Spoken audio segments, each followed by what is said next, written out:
We're back for another episode of Pixel Prophets, the one Pixel and only. Prophets, 33. Don't forget the 33, bro. The show that prophesizes it all, and we meet many people of all walks of life and what we're up to right now and where we think it's all heading and where we're at right now. So, Where are we at right now, bro? Who's Whoa. here? Who's here? Abdullah, you gotta introduce yourself, bro. Stage brother. I'm not doing your job for you. Mitchell said all walks of life. I don't walk, but I do have plenty of life. no, my bad, bro. You went straight in. Shit. Of course, Bro, you had yourself open for that. Bro, I didn't even know there was an opening for that. That's actually pretty bad. Abdullah, you're in a wheelchair. We're going to tell the guests what it is. You're in a wheelchair. That's something that I think is... I didn't know how we're going to get onto this topic. Well, so I've known your family, both your boys at least, and I've known Tom much closer from back in school. So it's gone back, I think, 25 or so years at least, I think. Yeah. And since then, obviously life has changed a little bit for me. After probably a couple of years after school finished, I was involved in a car accident, and following that car accident, I had quite a spinal cord injury. So I had a bunch of injuries, and that's the one that stayed with me. And so since then, I've been using a wheelchair to get around. Life had changed, but I managed to adapt, and by some divine intervention, bumped into this guy. But like, honestly, man, like when I heard that you had the accident, it was like, honestly, as a kid at about 19 years old, I think I was, or just before, it was shocking, man, because like you were just like the studious, hardworking, intelligent kid that, you know, we always felt was just like, you know, just a good person, and like that good things seemed to happen to, and had a good life and good family values. And it was shocking, man, that happened. And I didn't know how to process it at the time, because it kind of made me feel more mortal, you know? Mm-hmm. Well, that's really humbling that you thought of me that way. But I do remember you visited me in hospital in Austin Hospital. Bro, I'm so sorry for that fucking intro, bro. The intro fucked me up. That was good. I'm sorry, bro. No, I remember you visited me in the hospital, and I was at the Austin Hospital, so I had probably been there. I had surgery and that sort of stuff, and I remember one morning was it you, Mushi, and somebody else. Serge wasn't there. No, he wasn't there. I asked you about him. I remember that I asked you about him. What happened? Where's Serge? And you said something about like we're not friends anymore, or something like that. Or he. I don't know. Oh shit! Was it then? Maybe. No, so I remember he specifically said this, that he's dating like young girls. Like, I don't know what that meant, but so, I'm not kidding. You actually said Did this that. actually happen, bro? Yeah, you said he's dating like these young girls or something like that. And I'm like, okay, yeah. But now that I think of it, like, I'm like, oh, maybe he was just, I don't know, like, yeah. Wow. Really, I'm not sure what young meant at the time, but anyway, I was good friends with Serge. I was good friends with you. Yeah, you were. You were. Yeah. And so, but after school finished, I didn't really stay in touch with anyone, just because sort of our lives diverged. You know, I went. Straight after school, you know, my parents had. My father bought that medical center, and I just literally went to work. Right. Wow. So 7 a.m. to 7 p.m. Pretty much 6 Slave labor, huh? Child labor. At the time, I was getting paid $14 an hour. That's rich, bro. Back then, I think that was about minimum wage. I think back then, but you know, I was learning everything on the job. Literally, I had no qualification to be in that spot. And ended up becoming the practice manager and managed the whole business, from compliance, legal compliance, to accounting and appointment management, rostering, all that sort of management business skills that you're supposed to learn through university and work experience. I learned that. I probably made a lot of mistakes along the way, but yeah. So we worked really, really hard. And so 7 a.m. to 7 p.m. I used to drive up to the clinic, open up the clinic, sit there at reception, talk to bloody old people, get to know people, and learn along the way. And then from there, I'd come back home. And so long days, and then one day it just so happened that I'm not so far away from my house, actually, from this location. It's on Churchill Park Road. There's a tree, and you know where the roundabout is? Yeah, I do. After this, yeah. Before the roundabout, they built the roundabout after I had my after I had my car crash, and I remember that. Yeah. So there's a tree, and I'm like, for some reason I didn't turn. I pretty much went straight and hit the tree, and the car flipped, and before you know it, I'm on a helicopter to the Alfred. That's nuts, man. So It was a long time ago. Do you ever have like do you ever get like dreams where that moment is like relives for you? Like how in your mind now, what is that moment? Like how is that processed in kind of your consciousness? So thankfully, I have no recollection of it. Okay. I was in a coma for 2 weeks after the injury, after the accident. I had what's called a subdural hematoma. So basically, a slight brain bleed, which probably my bad sense of humor is probably still there. No, but anyway, get rid of it. Yeah, that was the intro. But then so anyway, that obviously resolved itself, I think. But when you're coming out of the coma, they give you various sedative sort of medication to like bring you out slowly, so it's not traumatic. And one of the common side effects is it wipes your short-term memory. Okay. And of course, my short-term memory was the time of the accident, because I was in a coma straight away. So I don't remember anything. I drive past the place every day, and in the early days, I used to think, what happened, this, that, and I had my theories and that sort of stuff. But the way it happened, like my brother was in my car with me as well, and he says he can't remember anything either. So did you have any injuries? No, he said it was fine. He just hit his head. He had a little bit of a cut on his forehead, but that was about it, thankfully. And I was driving, so I'd much prefer that if I'm driving, I could have lived with that. Yeah, 100%. And so he's a big boy now. He's actually he's got a few more months left of his dentistry degree, and he'll be a dentist. So he's studying in the Gold Coast at the moment, and so I was really, really close with him as well. So we used to go everywhere together and do stuff together. That's how sort of the way we grew up, was that it was very, very family oriented. I like even during school times, I never really did anything with school friends outside of school. I remember that, bro. It was hard to be your friend at school, honestly. Like, I loved you, man. Like, we have to give some context here. So when I went to my high school, Willis Hill, I was really nervous that first day, because I'd come from a Greek Orthodox school, and like it was something where I was always around Greeks. This is especially during that early part of my high school life.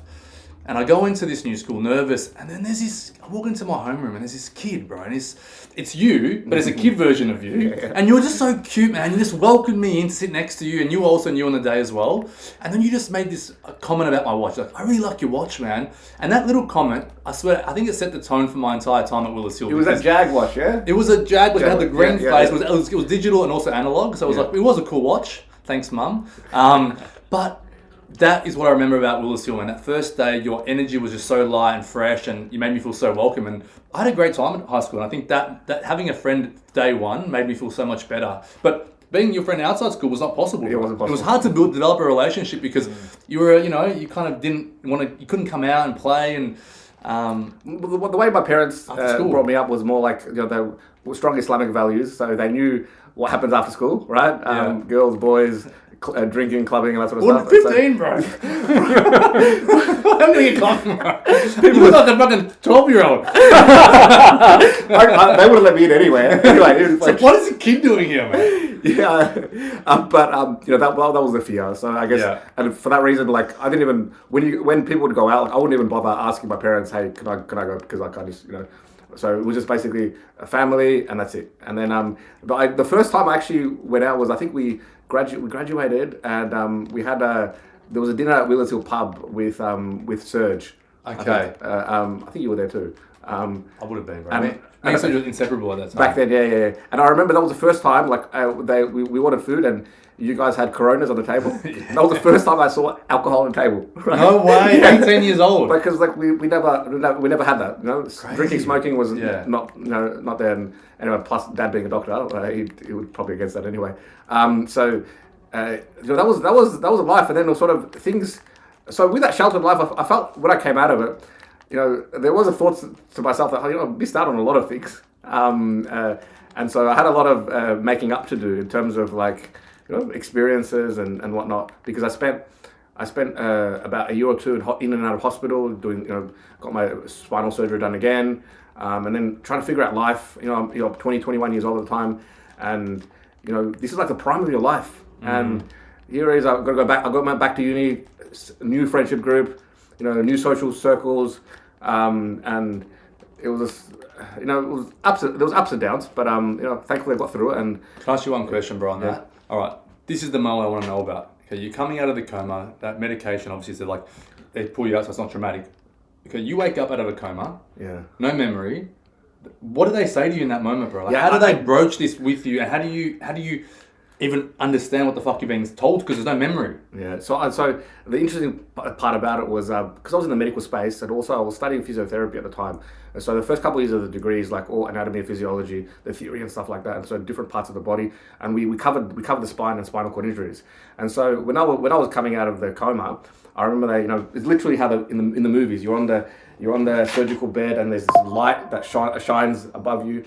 I'm sort of blinking, kind of waking up a little bit. I hear the murmurs of the nurses around me, and then my dad comes. They obviously they told my mum and dad to come. My dad came, and he said, he greeted me, and then I'm sort of like, it's like, okay. For me, so life just went on, right? It's literally, he paused for 2 weeks, and then I just kept living. But then I heard some murmurs, and then he asked me, how you doing? And I said, I'm all right, I'm okay, because I was sedated. I probably couldn't feel anything anyway. And then he says, can you move your legs? Because obviously I had a spinal injury. And so at the time was, the spinal injury was, okay, is a question mark on, is there going to be paralysis? And then because the head injury was like, is there going to be any cognitive issues? Right? So the spinal injury was easy to sort of find out because they asked me, can you move your legs? And I said, no, I can't. And at the time, I didn't really I was like, okay, what is he asking me? Why is he asking me that, right? Oh, shit. And then I heard the nurses say a few things, and they mentioned a few things, and I was like, I put it together. And I was like, oh, okay.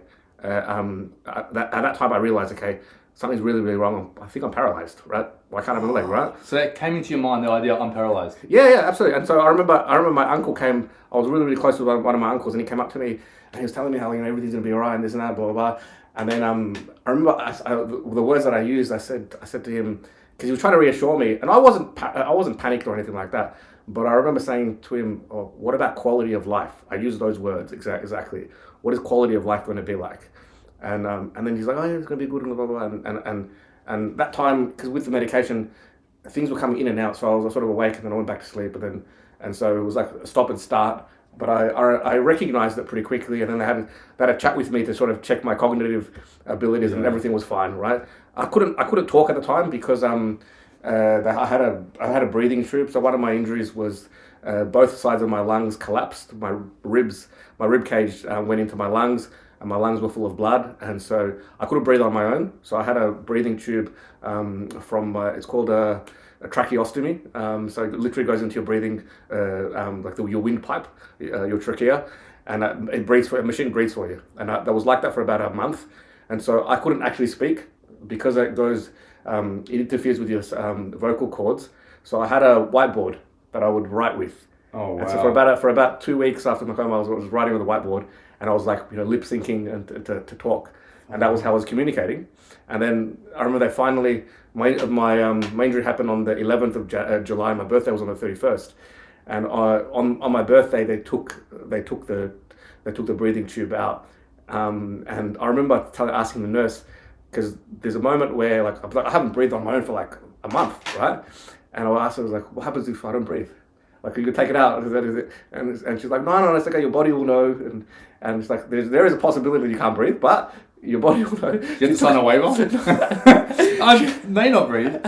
She did, so, but she took it out, and everything was fine. So your lungs weren't working before that point? They'll really. So the reason why they put that is because they're already scarred from because literally my ribs pierced into my lungs. So they needed to let the lungs to recover, and so the machine breathes for you whilst your lungs are sort of repairing themselves. And so I had a piece of cake. I remember that was the first thing I had. There was this particular kind of cake that my mum knows that I like this. She gave me that. And that was the first thing I ate after maybe 3 or 4 weeks. And then after that, I went to rehab, and rehab was sort of teaching you how to live your life after that. And so how to shower, bathe, go to the toilet, just basic necessities of life that you take for granted, right? No shit, man. And so even waking up, there's little things that waking up at night, turning, moving yourself, lifting this, going here, doing that, and all these little automated things that your brain does for you. Because of the paralysis now, I've got to think about it and do it manually. And obviously now, it's been so many years now that I'm used to it. It doesn't make a it doesn't make a difference in my life. Like it's just part of my life, and I've accepted it. So there's a lot of experiences to talk about, think about, but it's in one of the beauties that I'm really grateful for is that and people ask me this question and be like, hey, what did you do, and how did you get through it, and how did you process it, and blah blah blah. And I think a lot of that I really obviously I fundamentally I credit to the grace of God in terms of His guidance, and He's just giving me this so many things have happened that I can't take credit for. Yeah. Right. So I'd love to say that I did it like this and I did it like that, and this is why this happened. Not really. Certain circumstances came along, and they were not of my cause. I interacted with certain people who Can I ask you one question? benefited me. Can I jump in there? Did you ever blame God? Did you ever have a moment where you were like, God, why? Why me? Why this? Because obviously what you said there is, man, I was honestly, I felt that, bro. To wake up and have to realize life's never going to be the same, and you can't change it, right? That's it. There's no changing it unless there's a miracle, which is always possible, right? There is miracles, but you had to go through that path. Did you ever say to God, why the fuck is it me? What? And I've done that. In my own life, there's been things that have happened. I've said to God, why the fuck to me, right? And nothing physical what you've gone through. Was there that dark night of the soul? So not in the beginning. I think what happened was I was sort of at the time there wasn't time to think. I just had to had to get on with my life. And I was one of the attitude that probably helped me a little bit was that I just got on with it, and I wanted to get on with my life and make do with what I have. But once things settled, right, you go back home and you've got a little more free time, and your mind wanders, right? And it's natural. It's a natural human response to think, okay, wait a second, I believe in God, and I believe that God is in control of everything, and I believe that God is merciful, and He knows, He has all His wisdom. And then you think to yourself, okay, well, why did He choose me, man? Did I do something? And if I did, what is that? And why? Yeah. And so naturally that question comes along, what I found was I found answers to that question. But the way I found answers to that question was to answer it from the first look at it from the opposite perspective. Okay. So and what I mean by that was the perspective of that, okay, because at the time, in 2008, 2010, there was this big wave of new atheism, right? You had the Sam Harrises, you had the Richard Dawkins in their prime, pumping out these ideas of godlessness and this and that, and at the time at university that was quite big, right? Okay. As well. And so I looked at it from the opposite perspective and said, okay, well, if God doesn't exist, and this happened, well, life is fundamentally meaningless. And if this happened, well, too bad. This is this is the cards that I've got dealt, and what is it? You've got a rowing up shit creek or something like that, or without a I don't know what the saying is. Shit's Creek or something like that, yeah. And so it's life is meaningless, whether it's good or bad. It doesn't matter, right? This is all you're going to get, and what happens here is that's it, right? And I looked at it from that perspective, and I saw that didn't really help me at all, right? Not only did it help me understand the situation, it didn't really give me any answers, right? If anything, that's like a bit of a non-answer. It gives you more questions to ask. And I come from the Islamic tradition. And so I looked at the Islamic tradition, and this is where sort of I got to really connect with my Islamic tradition from a philosophical, intellectual level, much more than I had previously. And I found really compelling answers from that level and also from a psychology point of view.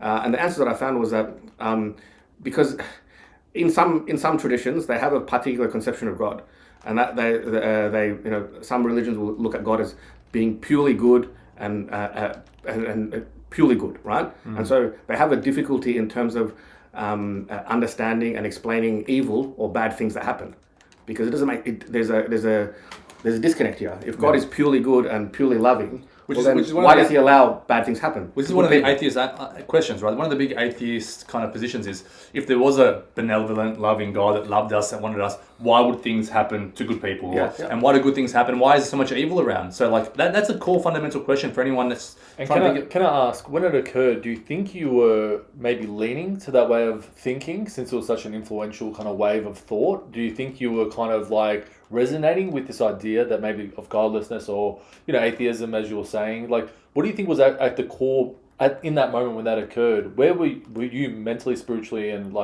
physically? Like, what thoughts were you embodying at that time? I never really questioned the existence of God, but I questioned his presence and his will in terms of helping and supporting me. Right. I think that intuitively, I believe there was a higher power, fundamentally. So there was never that question. But I found that in the atheist response to this, at least I found that in the Islamic tradition, I had a really, really good answer to that. And that was really to understand who God is. From the Islamic tradition, God is not just this one-dimensional, good, benevolent character, right? Or being. It is more multi-dimensional. In our tradition, we have this idea that God is all-loving, He's all-knowing, but He's also all-wise. This is that particular aspect we sort of have to interrogate a little bit. If there's wisdom and He's all-wise, there must be a reason. And the reason is for me to understand what that reason is, right? If He's all-knowing, He knows what that reason is, but it's up to me to understand that reason and the purpose. But there is a reason, right? And so I explored that. And what I found was that what we end up doing is when something happens to us, we end up doing this thing where it's a big word, but anthropomorphizing God. What that means is that we end up turning God into a human character, right? And then we put our position, we position ourselves at the center of the universe, and we ask the question is, why we only have one perspective, and what we understand is that God has the total perspective. So the saying would go is that we have the pixel, but God has the picture. So for example, I can only see something from one perspective, but God can see it from the totality of things. Yeah, and so 17 years later, I have the benefit of hindsight. Yeah, but God has a knowledge of hindsight and even before and even after. Yeah, so what we understand in the Islamic tradition is that life is fundamentally a test, right? Irrespective of whether you're blessed or you're challenged or difficulty, it's a test, and the test is whether something brings you closer to God or whether it pushes you away from Him. Because we understand this life here is the test for the next life, the eternal life in the hereafter, right? So how I end up engaging with my circumstances here really determines what happens in the hereafter. And so the difficulty that I have here, if God's put me through this challenge, He'll reward me. He'll reward me, and if I don't see the reward in this life, I definitely want the reward in the next. And so this is part of my test. And the other also thing from a psychological point of view is when something happens to you, you actually have more autonomy and more power than you think you do, right? People think there's no reason to be hopeless because you can assign meaning to certain things, right? So if I assign meaning to my disability as something that is like, oh crap, my life's finished, I can't do this, I can't do that, and I feel really hopeless. Well, I'm assigning that, but I can look at disability from a different point of view, right? So notice how like that perspective, because as a human, we're limited in terms of what we can see and what we can understand. And so when we fix our perspective, and we think that if I was God, why did this happen? Or what if I was God, why would I let this happen? And so that's what I mean with you sort of turn God into a human being.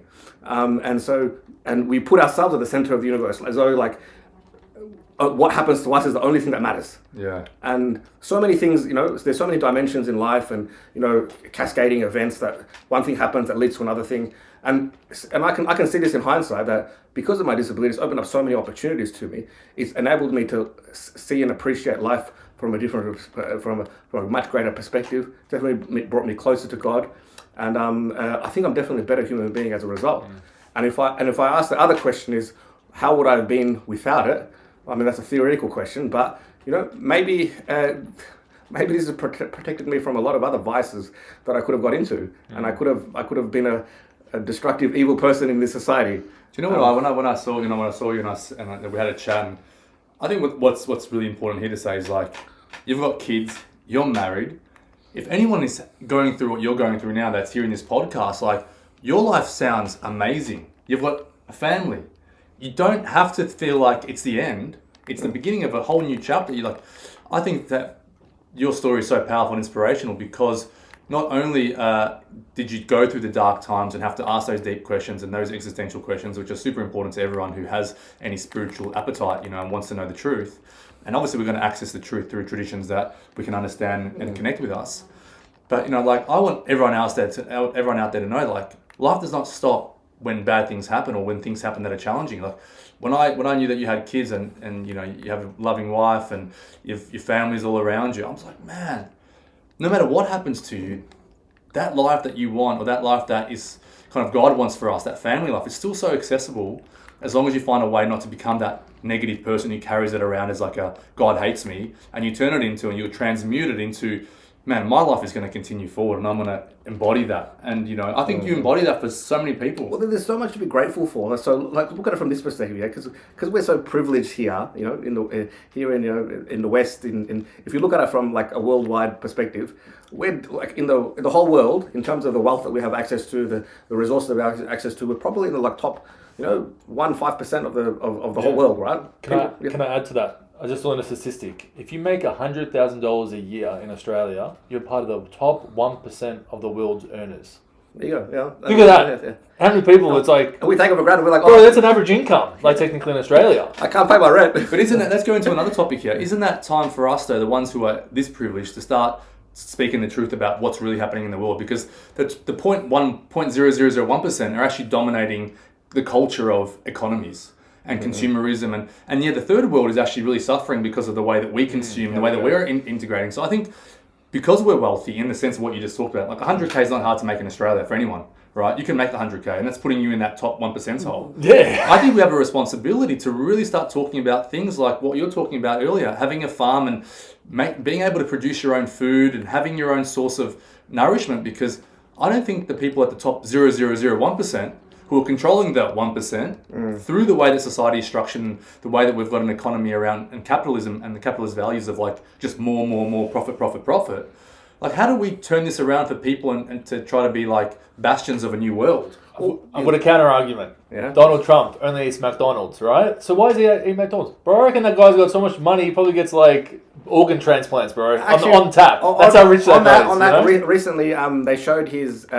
So he had a health assessment with one of his doctors, and they showed his feet, and it looks. If you're on TikTok, it's all the rage on TikTok at the moment with nurses and doctors, and they're saying that he's most likely has congestive heart failure, which is a very slow way to die, and 100%. That's what we got through with the McDonald's diet. That, or he's got kidney issues because he's got a lot of water retention. At his age, he's got a lot of water retention, and he's kind of semi-overweight for his height. As well, so it's likely it's catching up to him. But he's lived he's lived a long life.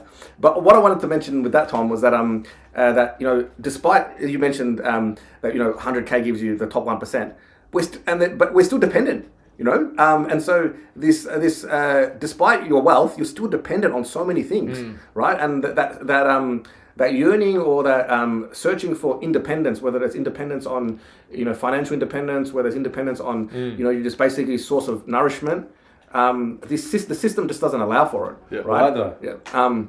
Who benefits from us being sick and not having physical bodies that are I remember you telling me about how a lot of men may be deficient in testosterone levels, and I reckon it has a lot of things to do with the sun, and that's something that I'm really big on now, is the light from the sun. Probably a topic for another podcast, but why do we want men, especially we're men, so we can talk from this perspective, to be less testosterone fueled, have less creative energy, be working in an office so many hours a week to the corporate ladder slavehood, and then when you try to get healthy, you realize it's fucking expensive to eat organic. In this area, in the suburbs especially, almost impossible to find any organic produce in the supermarkets. Where I live in Sydney, like, you can find organic, but it's expensive, but it's more available. I think there's a system at play here that we have to, people who are awake to it, need to start challenging it every day and actually talking about how we're challenging it. Like, you have farm. I love that idea, man. I love the idea of having control over the food that you eat and not relying on anyone to feed you. And even to bring water into your life as well. And then I think the other big factor is that a lot of people are sleeping on is the intelligence of the sun, the light that we're getting from the sun, and how basically the whole universe our galaxy is revolving around this light source, intelligent light, yet we're so in the screen, such fake light. And this is the blue pill, red pill analogy that I use for people. It's like, where are you getting your source of information? Is it the phone? Blue pilling?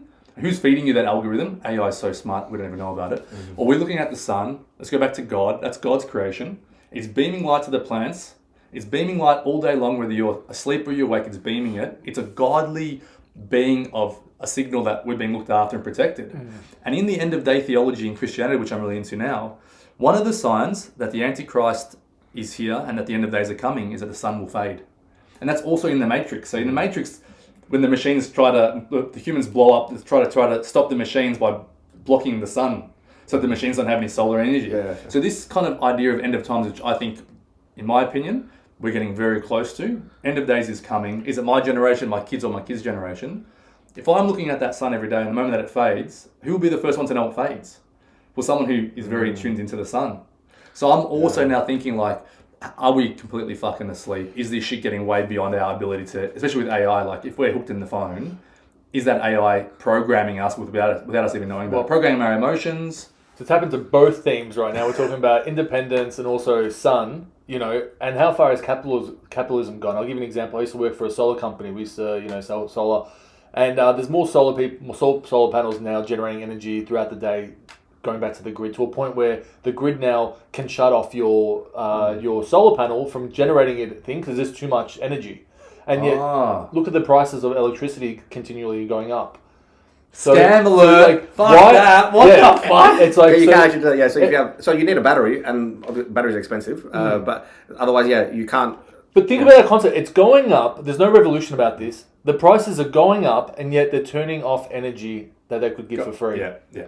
Disgusting. And now you know why we're dying. You know why it's the end of days. Because, man, no one's curtailing this kind of behavior. Profitability. From all angles. Could be medical, could be this, could be construction, it could be that. No one's curtailing this horrible behavior. It's like the bad kids in school that run amok. There is no teacher to watch what they do outside of class.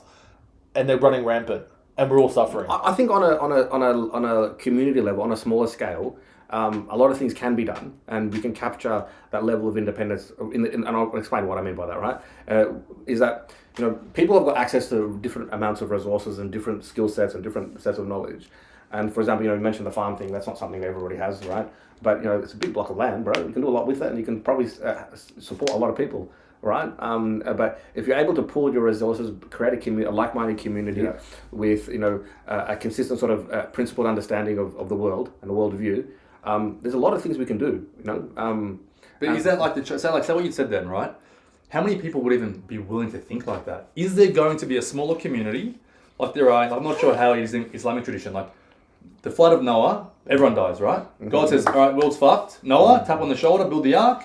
I think you guys believe in the Old Testament.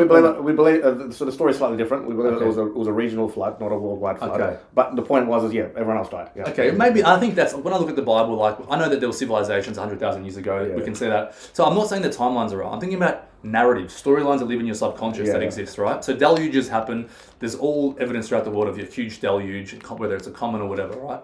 So if the end of times is really the next kind of end of this age, so that the evil needs to be purged, cleansed. Are people like yourself and other people who are starting to click onto the fact that, yes, I need to be part of a community that thinks like me so that if shit went down south, I could rely on people that I trust. Yeah, exactly. Because some people are going to go Dawn of the Dead shit where everyone turns on each other, starts killing each other. And that's also in the end of days theology in Christianity. It's going to be, I read the Bible, said, they're going to be at each other's throats. It's end of days, and it's like you will get a kind of a sign, i.e. sun fades, take the sign, get the fuck out of the city and go to the mountains, basically. So this is what the ancient Christians did when Jerusalem fell.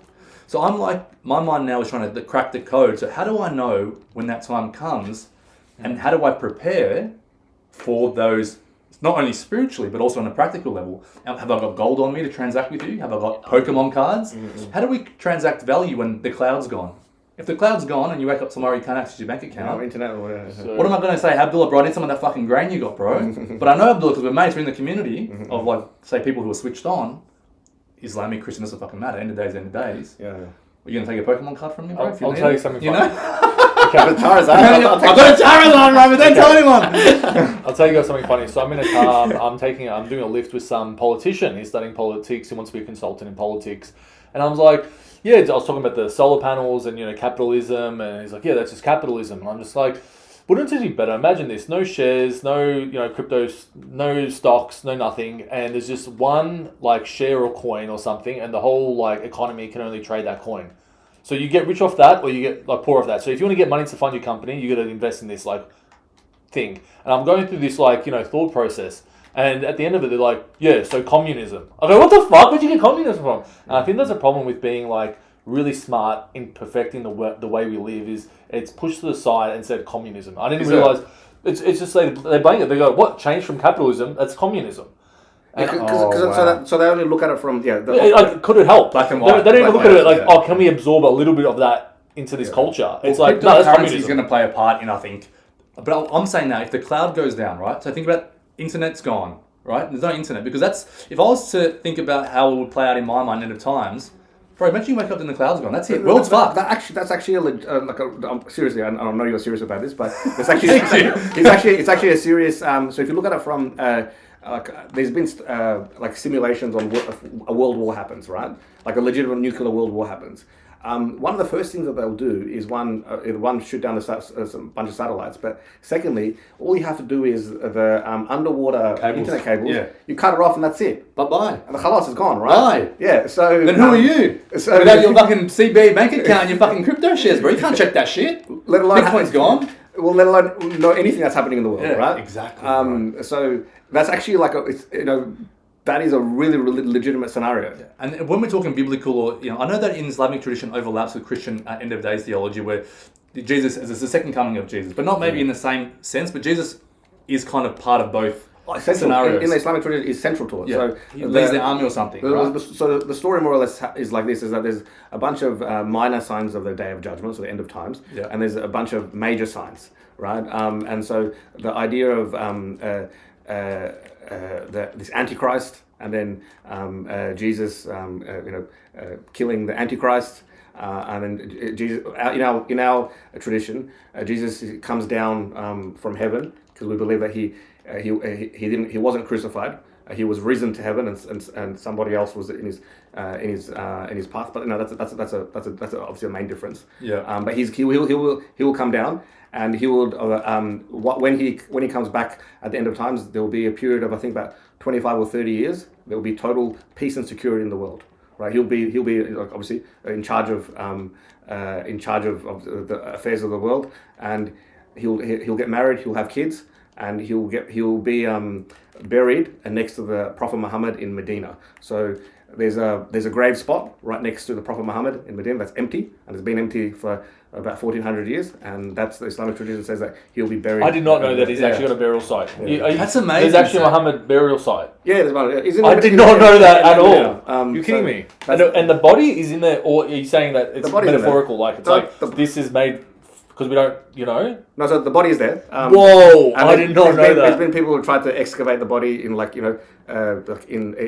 historically, unsuccessfully. But yeah, 100% of the body's there. Yeah. Man, you would have massive security around that thing all day, man. That'd be like the Pentagon, technically. So like anyone could F with it, right? So you got to make sure. So the security would be tight. Like that'd be the wildest thing ever. It's like Saudi Arabia, right? Yeah, Saudi Arabia. It had to be like that. I've been there. Yeah. I've been there. So I'm. Is it the tomb? Yes, I've been there. You can see it. But I mean, the main. So there's three main major mosques that are specifically holy in the Islamic tradition. The Kaaba, which is in Mecca, where that big square sort of thing is. The second one is Medina, so that was the Prophet's mosque, and the third one is in Jerusalem. Masjid al-Aqsa in Jerusalem. So they're the three holy sites, or three main holy sites in the Islamic tradition. And so the Prophet Muhammad he's buried near his mosque in Medina, and so that mosque is expanded. But at the time, he's literally buried near his house. Wow. But because the mosque is expanded over, because it's been 1400 years, right? It's sort of overtaken that area. But he's there, man. I can't say I saw him, but I saw his grave. Dude, kind of contradicts my theory of Jesus, because I got one concept that's rocking up. But we'll quiet down now. And, that was good, guys. I know the podcast has like a time frame. That could have gone on forever. I think Abdullah has to come for another round at some point. Well, I'm local. I'm coming in. Yeah, no, definitely. No, how did you find that, bro? And that went pretty good chat, huh? Yes. And yeah, we didn't even get to talk, man. Abdullah's got like TED Talks. He's a bodybuilder. like Instagram? Is that something that you're now going to Yeah, share I'm on- publicly? You want to let people know about your Instagram and Yeah, your inspirational? I love them, bro. At wheelie.jacked. You gonna spell it out? It's so funny, bro. You've embraced it, huh? WELI.JACKED, I think it is. I just say, like, Abdullah's Jack, bro. This guy's fucking, he's, like, I was big in Jack, my dude. time, Yeah, bro. when I hugged And, him bro, away, Abdullah's it's like like, whoa. one below my height, bro, you know? No, it's yeah, I remember Tom. Tom was a big boy, man. Bro, you should have seen me at my peak, bro, when I was doing my fitness. No, I that was doesn't- massive, bro. But like, Abdullah's you're arms big, just bro. actually like the full Yeah, he's definition got of like Oh, what it's no, meant to no, be. no. I'm Like, just now feeling... dude, I felt it. I missed this. I missed It's it. a trap, bro. Oh, we're gonna try together. I missed this.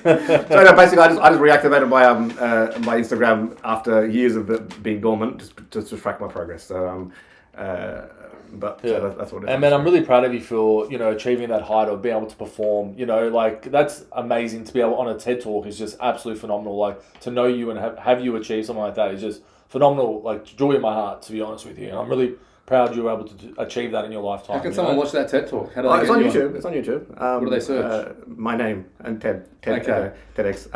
And the title of the talk is called "Embracing Suffering."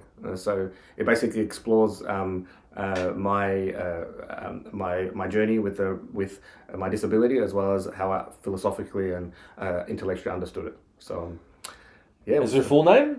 Yeah, Abdullah Hamimi. Hamimi, yeah. It's not Wheelie.jacked, but my real name. That was my alias. Man, I searched Thomas's Instagram for you, and what did I find? Some Jack Wheeler or something, some other bodybuilder guy. And I was like, what the?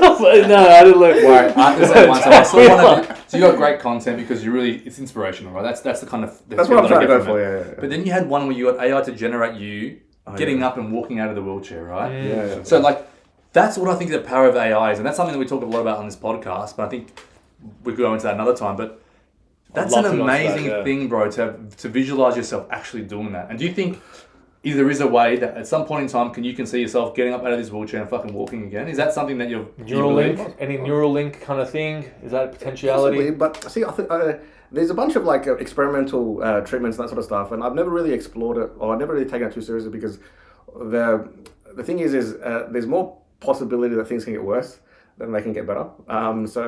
And I've sort of come to terms with what I am and what I can do and that sort of stuff. Of course, things in the future that sort of, don't keep me up at night, but I think about, well, I'm still young and healthy. Hair transplants was a big one for me. I was like looking into that. It's like coming out 2020, 2022. Oh, yeah. I was like, fucking hell. I'm like, man, God loves me. He actually planned it. He wanted to humble me. And then give me the grace. And then give me the grace. Turkey yet? No, bro. I don't know. I need enough coverage. So, because you need the hair on the back, don't you? The real one's stem cell replacement. So they get the hair follicle stem cell and replicate. Bro, it's so overrated. What do you mean? I'm kind of coming from someone who has hair, Yeah. but it's overrated. No, I love it now because look, I'm getting a bit grey on the side of my head, right? Yeah. I'm like, if I had hair, it might be grey, and then I have to be dyeing it and the maintenance. Yeah, So I've technically, got grades already. could be a blessing and a curse. So I'm now I'm a little bit older. I'm starting looking at it as more of a blessing because I don't have any maintenance. The youth maintenance where you got to die and and you get self-conscious about girls going. My wife says to me, I love you going grey. She was like, some women love grey men. Just embrace the fucking grey, bro. Don't think about it like that. If you're still single and you're dating, you're dying. Different. Okay, yeah. It's like, and then you go to bed and you got the dye on the bed sheets. You always think of the worst case. No, I'm upping myself, bro. I'm upping myself. Alright, my dream, honestly, man, my fucking hope is that one day, bro.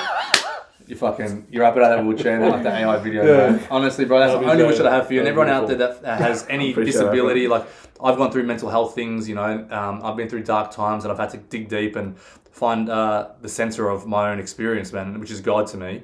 And I feel like you're an inspiration for everyone who needs to know that when something like that happens to you and it hits you, even the physical body, whether it's the mental body or the physical body, wherever it hits you and how that impacts you, there's so much light that comes, man. That's why, thank you for coming on. Thanks for sharing your story, and thanks for being someone who's willing to continue to do that on social. Yeah, legend, bro. Love you, man. Thanks for coming on. Love you too, bro.